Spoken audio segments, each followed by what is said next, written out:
अरविंद, क्या कुछ खुलासा? वो 3 अलग अलग जगह कौन से थे जहां पर रैकी की गई थी और वहां हमले क्यों नहीं किए गए? बैसन घाटी को ही आतंकियों ने क्यों चुना? देखिए, सबसे पहले बताऊं, आज तक की टीम एक जगह पर पहुंची भी थी जहां आतंकी पहुंचा था और 15 अप्रैल के आसपास उसने रेकी की थी। वो पहलगाम का अम्यूजमेंट पार्क है। काफ़ी भीड़ भाड़ वाला इलाका होता है जब टूरिस्ट यहां पर आते हैं बड़ी संख्या में। अम्यूजमेंट पार्क की रेकी हुई थी, लेकिन वहां से पुलिस स्टेशन कुछ दूरी पर है, नंबर 1। नंबर 2, अम्यूजमेंट पार्क में सुरक्षाकर्मी बहुत होते हैं। नंबर 3, अगर आतंकवादी हमला वहां पर होता तो वहां आसानी से सुरक्षा बल पहुंच जाते। इस वजह से आतंकियों ने उस जगह को नहीं चुना। उसके अलावा 2 और टूरिस्ट स्पॉट थे, वहां पर भी सिक्योरिटी थी और वहां अगर आतंकी हमला होता तो वहां पर भी सुरक्षाकर्मी आसानी से पहुंच जाते। इस वजह से इन तीनों टूरिस्ट स्पॉट को नहीं चुना, बैरसन घाटी को चुना। मैं आपको सीधे यहाँ से एक चीज दिखाता हूँ। ये देखिए, यहाँ से जो बैरसन घाटी है वो 5 किलोमीटर दूर है, ये इसमें लिखा हुआ है। और ये जो रास्ता है वो सामने की तरफ जाता है, अजय ठाकुर आपको दिखाएंगे।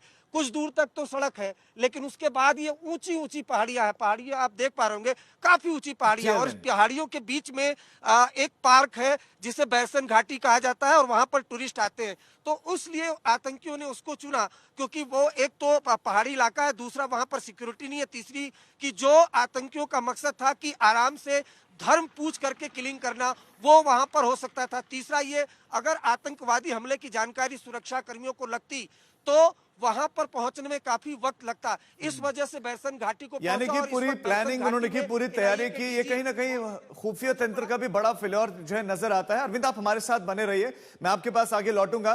लेकिन जिस अम्यूजमेंट पार्क का जिक्र हो रहा है जहां पर आतंकवादियों ने रैकी की, वहीं से हमारे संवाददाता अरविंद ओझा की एक रिपोर्ट आपको दिखाते हैं।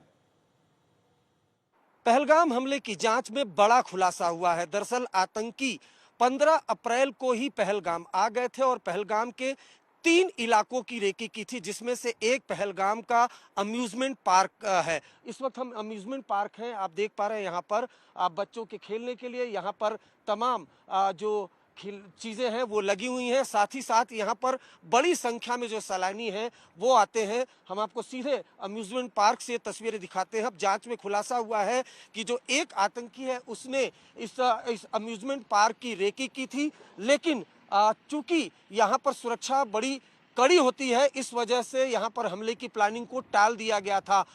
अगर आपको बताऊं, ये पहलगाम के बीचों बीच में मौजूद है और यहाँ पर बड़ी संख्या में जो सैलानी है वो आते हैं। और काफ़ी भीड़ भाड़ रहती है और आतंकी यही चाहते थे कि जब वो हमला करें तो ज़्यादा से ज़्यादा लोगों को निशाना बनाएं, और इसी के तहत उन्होंने इस पार्क की रेकी की थी। इसके अलावा 2 और जगह है जिनकी रेकी की थी, लेकिन सभी जगहों पर सुरक्षा बेहद कड़ी होती है। और अगर वहां आतंकी हमला भी करते इन 3 जगहों पर, तो सुरक्षा कर्मी है वो तुरंत पास आ जाते। इस वजह से बैरसन घाटी को उन्होंने चुना, क्योंकि वो एक तो ऊंचाई पर है, वहां पर अगर वो हमला करते हैं तो आराम से हमले को अंजाम दे सकते हैं और फरार हो सकते हैं। अगर हमले के बाद सुरक्षा कर्मियों को पता भी चलता है तो बैरसन घाटी पहुंचने में आधा घंटा लगता है। इस वजह से बैरसन घाटी को आतंकियों ने चुना, जबकि अम्यूजमेंट पार्क की भी रेकी की थी। कैमरामैन अजय ठाकुर के साथ अरविंद ओझा, पहलगाम आज तक।